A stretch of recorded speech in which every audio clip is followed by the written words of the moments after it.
两人的方法太慢了，还是本座出马，只需要稍微用本源之火为他炼古地狱来交换资源，想必他们也很是乐意的吧？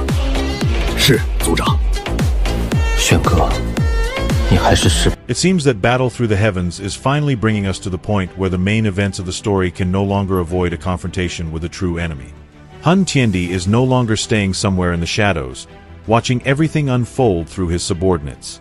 He is stepping onto the stage himself, and the most interesting part is not even his appearance, because we have already known who he is for quite some time. What matters far more is how he views Xiao Yan and just how severely he continues to underestimate the man who is gradually becoming the greatest threat to his thousand-year-old plans. To Tiandi, Xiao Yan is still nothing more than another descendant of the Xiao clan. He does not see him as a worthy opponent and still considers Xiao Xian the only person who truly deserved his attention. Let's take a closer look.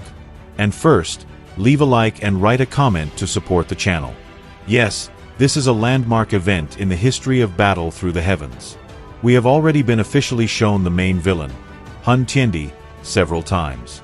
We are already approaching the final stages of the story, and this mysterious antagonist will play a crucial role in what comes next. His appearance, character design, and other details are truly striking. So, officially, this is Tiandi, the strongest expert of the Hun clan, a peak 9-star Saint Do Shang, the man responsible for the death of Xiao Xian and the destruction of the Xiao clan. Why make it complicated? He is the final boss, the man who has been building his plans for thousands of years. His ultimate goal is to become a Do Di.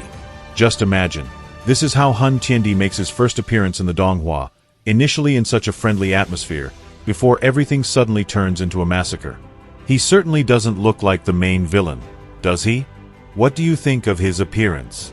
His character model is surprisingly young and handsome, almost as if he belongs to a completely different generation from Gu Yuan and Xiao Xian. But beneath that gentle and refined appearance of a scholar hides a ruthless and merciless nature.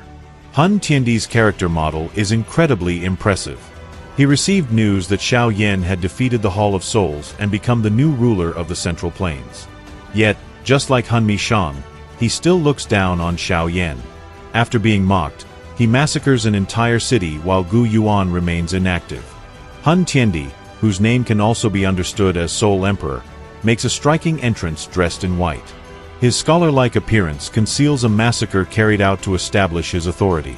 His underestimation of Xiao Yan will ultimately become one of the reasons for his downfall. He is the main antagonist and the most dangerous enemy Xiao Yan will face throughout the entire story of the novel, and he has not just one, but several different character models.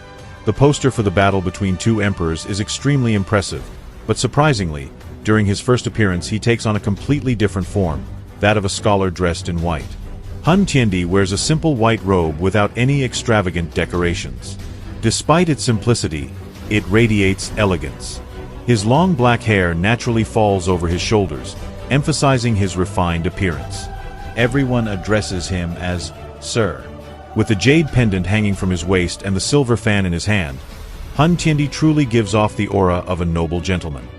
He looks as if he has withdrawn from the world, no longer concerning himself with the affairs of the Hun clan and instead living as a teacher in this small town. Although this appearance lacks the imposing presence of a clan leader, this current white-robed model is incredibly handsome and possesses a unique charm. However, Tiandi's attitude toward Xiao Yan was essentially the same as that of the Hall Master of the Hall of Souls, Mi Shang. During the final battle near Fallen Mountain, Mi Shang mentioned that he had been watching Xiao Yan for a long time. Yet he and his subordinates underestimated him, allowing Xiao Yan to gradually rise to the saint level, which ultimately led to Mi Shang's death. Now Tiandi seems to be making exactly the same mistake, despite receiving news that the Heavenly Palace Alliance has become the new ruler of the Central Plains and that the Hall of Souls has been defeated. What is truly astonishing is that Tiandi still looked down on Xiao Yan, considering him nothing more than an insignificant descendant of the Xiao clan. In Tiandi's eyes, his only true rival was Xiao Xian. If Xiao Xian were to be resurrected, that would at least be interesting. But dealing with Xiao Yan would be rather boring. Unfortunately, the Hun clan leader was destined to pay the price for his contempt. At present, Xiao Yan sees Xiao Xian as the goal he wants to surpass, but his future achievements will far exceed those of his ancestor, Xiao Xian. Xiao Yan will eventually become the strongest opponent Tiandi has ever faced. It is easy to understand why Tiandi underestimated Xiao Yan. At that time, Tiandi himself was a peak 9-star Saint Do Shang, while Xiao Yan had only reached the 5-star level. They were simply in completely different categories of power. Moreover, Tiandi acted decisively and mercilessly. All he had to do was take a walk through the city and hear children singing a little song about the destruction of the Hall of Souls. The once kind and gentle-looking man instantly became cold and ruthless simply because people were mocking the Hun clan, and by extension, mocking him personally. Tiandi unleashed a devastating attack on the city, devouring everyone who came into his sight and collecting the souls of all its inhabitants. It was an act of incredible cruelty and ruthlessness. The reason was that Tiandi had received a letter from the clan informing him that the rise of the Heavenly Palace Alliance had already begun to change the balance of power. As he walked through the streets, children were singing about the Heavenly Alliance. Victorious songs could be heard in the air. Many passers-by exclaimed that the skies over the Central Plains had finally cleared. The Hall of Souls had committed countless atrocities, causing tremendous suffering even to ordinary mortals. As Tiandi walked through the city, many people warmly greeted him. But the scene quickly changed. The clear sky turned blood red.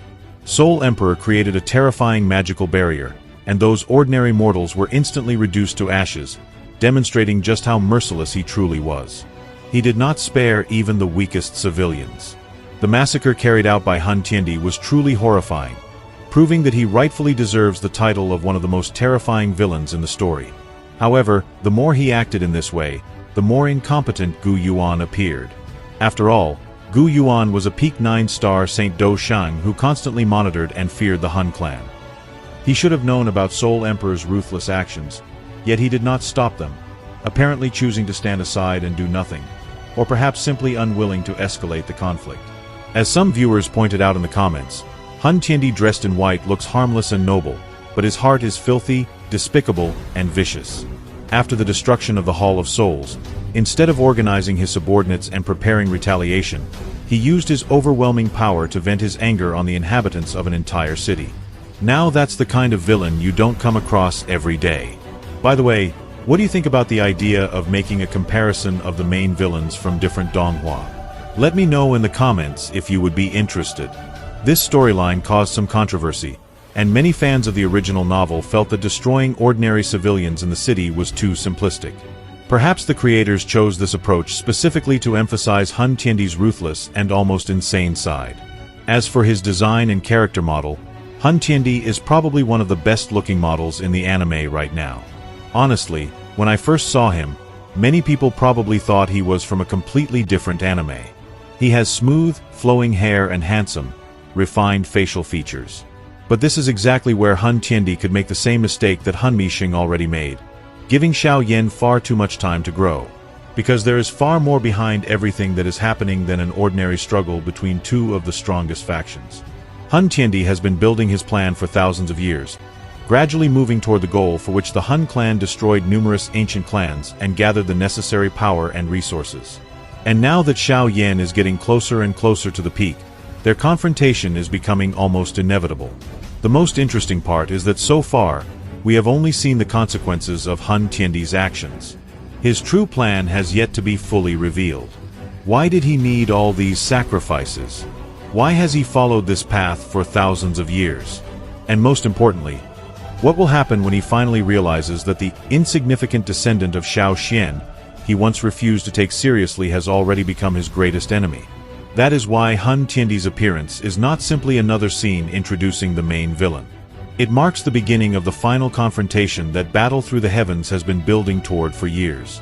And very soon, we will learn much more about his plans, his true objective, and why Xiao Yan will ultimately become the one person capable of destroying everything Tiandi has built over thousands of years. So let's wait for this truly insane villain and his first real encounter with Xiao Yan.